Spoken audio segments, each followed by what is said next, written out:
मिथुन राशीच्या भगिनींनो आणि बांधवांनो, 2026 हे वर्ष तुमच्यासाठी भाग्य उघडवणारे आहे की संयमाची परीक्षा घेणारे. करिअर, पैसा, विवाह, आरोग्य, शेती, व्यवसाय, महिलांसाठी विशेष संकेत आणि कोणत्या रंगाचे कपडे घातले तर काम नक्कीच होईल, हे सर्व आज आपण या एकाच व्हिडिओमध्ये सविस्तर पाहणार आहोत. हा व्हिडिओ शेवटपर्यंत नक्की पहा, कारण शेवटी दिलेले लाल किताब उपाय तुमचे संपूर्ण वर्ष बदलवू शकतात. वर्षाची एकंदर दिशा पाहूया. 2026 हे वर्ष मिथुन राशीसाठी कर्मप्रधान वर्ष ठरेल. शनीमुळे जबाबदाऱ्या वाढतील, कामाचा ताण जाणवेल, पण मेहनतीचे फळ नक्की मिळेल. गुरुग्रह वर्षाच्या उत्तरार्धात योग्य संधी देईल, ज्यामुळे अडकलेली कामे मार्गी लागतील. राहू केतू मानसिक अस्थिरता, निर्णयात गोंधळ निर्माण करू शकतात. हे वर्ष नशिबावर नव्हे तर स्वतःच्या प्रयत्नावर चालणारे आहे. संयम, शिस्त आणि दीर्घकालीन नियोजन केल्यास हे वर्ष प्रगती देणारे ठरेल.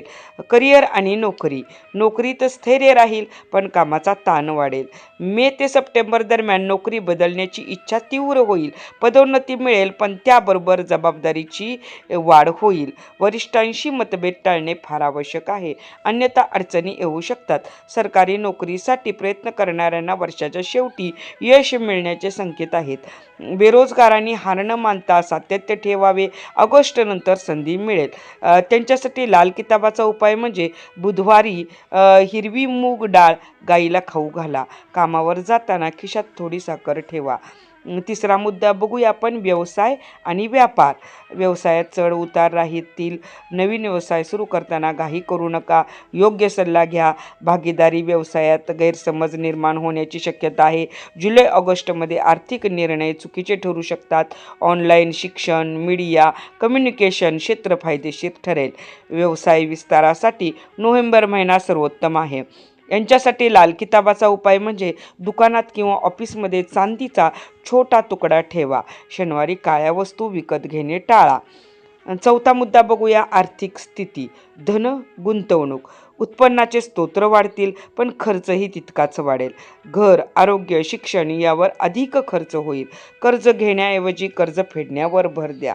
शेअर मार्केटमध्ये फक्त सुरक्षित दीर्घकालीन गुंतवणूक करा. मे व डिसेंबरमध्ये अचानक धनलाभ संभवतो. ऑगस्टमध्ये पैशांबाबत सावध राहा. लाल किताब उपाय म्हणजे मनी पर्समध्ये लाल कागद ठेवा. घरात तुटलेली भांडी ठेवू नका. पाचवा मुद्दा बघूया, महिलांसाठी हे वर्ष कसे आहे. महिलांना घर आणि करिअर दोन्ही सांभाळावे लागतील. मानसिक ताण, भावनिक थकवा जाणवेल.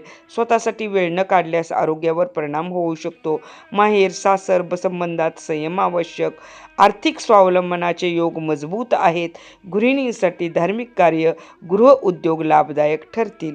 लाल किताबाचे उपाय त्यांच्यासाठी म्हणजे बुधवार व शुक्रवार उपवास शक्य असल्यास करा. घरात तुळशीसमोर रोज दिवा लावा. सहावा मुद्दा म्हणजे शेतकऱ्यांसाठी हे वर्ष कसे आहे. पीक उत्पादन मध्यम ते चांगले राहील. जून जुलैमध्ये हवामानामुळे चिंता वाढेल. रासायनिक खतांपेक्षा सेंद्रिय शेती फायदेशीर ठरेल. सरकारी योजना व विम्यांचा लाभ मिळेल. पशुधन, दुग्ध व्यवसायात लाभ संभवतो. या लोकांसाठी लाल किताबाचा उपाय म्हणजे शेतात प्रथम पेरणी करताना शेताला गूळ अर्पण करा. बैलांना हिरवे चारे दान करा. व्यापारी व उद्योजकांसाठी हे वर्ष कसे असेल बघूया. बाजारातील स्पर्धा वाढेल. नवीन ग्राहक मिळतील, पण त्यासाठी प्रयत्न करावे लागतील. मोठे व्यवहार एप्रिलमध्ये टाळा. परदेशी व्यापार संधी मिळतील. कायदेशीर बाबी नीट तपासा. यांच्यासाठी लाल किताब उपाय म्हणजे ऑफिसमध्ये उत्तर दिशेला पाण्याचे भांडे ठेवा. खोटे बोलणे टाळा. आठवा, आरोग्य हा मुद्दा बघूया आपण. मानसिक ताण हे मुख्य कारण ठरेल. डोकेदुखी, झोपेचा त्रास, पचन समस्या या राशीच्या लोकांना संभवतात. जुन्या आजारांच्याकडे बिलकुल दुर्लक्ष करू नका. नियमित चालणे, प्राणायाम आवश्यक आहे. गायत्री मंत्र व विष्णू सहस्रनाम ऐकणे, म्हणणे फायदेशीर आहे. यांच्यासाठी लाल किताब उपाय म्हणजे उशीखाली तांब्याचे नाणे ठेवा. रात्री उशिरा जेवण टाळा. वेळेवर जेवा. यावर्षी या राशीच्या लोकांचे प्रेम, विवाह, नातेसंबंध हे मुद्दे पाहूया. प्रेम संबंधात प्रामाणिकपणा आवश्यक. संशयामुळे नात्यात तणाव येऊ शकतो. नवीन प्रेमसंबंध योग जून जुलैमध्ये आहे. विवाहासाठी नोव्हेंबर डिसेंबर शुभ आहे. वैवाहिक जीवनात संवाद महत्त्वाचा. या लोकांना लाल किताब उपाय म्हणजे जोडीदाराला हिरवे कपडे भेट द्या. बेडरूममध्ये आरसा लावणे टाळा. कुटुंब व सामाजिक जीवन या राशीच्या लोकांचे कसे असणार आहे यावर्षी? घरात जबाबदाऱ्या वाढतील. ज्येष्ठ व्यक्तींच्या आरोग्याची काळजी घ्या. भावंडांशी मतभेद दूर होतील. समाजात सन्मान वाढेल. धार्मिक कार्यक्रम होतील. या राशीच्या लोकांची शिक्षण आणि स्पर्धा परीक्षा हे मुद्दे पाहूया. विद्यार्थ्यांना अभ्यासात सातत्य ठेवावे लागेल. मन भटकण्याची शक्यता जास्त. स्पर्धा परीक्षेत दुसऱ्या प्रयत्नात यश. उच्च शिक्षणासाठी परदेश योग आहेत. विद्यार्थ्यांसाठी लाल किताब उपाय म्हणजे अभ्यास करताना हिरवा रुमाल वापरा. बुधवारी गणपतीला दुर्वा अर्पण करा. प्रवास आणि स्थलांतर या राशीच्या लोकांना यावर्षी योग आहेत का? नोकरीसाठी स्थलांतर संभवते. प्रवासातून नवीन संधी मिळतील. एप्रिल आणि ऑगस्टमध्ये प्रवासात काळजी घ्या. कायदेशीर बाबी बघूयात आपण. जुने वाद पुढे सरकतील. नवे वाद टाळा. दस्तऐवज तपासूनच सही करा. या राशीच्या लोकांची या वर्षातली आध्यात्मिक प्रगती बघूया. देवपूजेकडे ओढ वाढेल. गुरुकृपा लाभेल. ध्यान जप केल्यास मानसिक स्थैर्य लाभेल. यांच्यासाठी वर्षभरासाठी उपाय आणि मार्गदर्शन.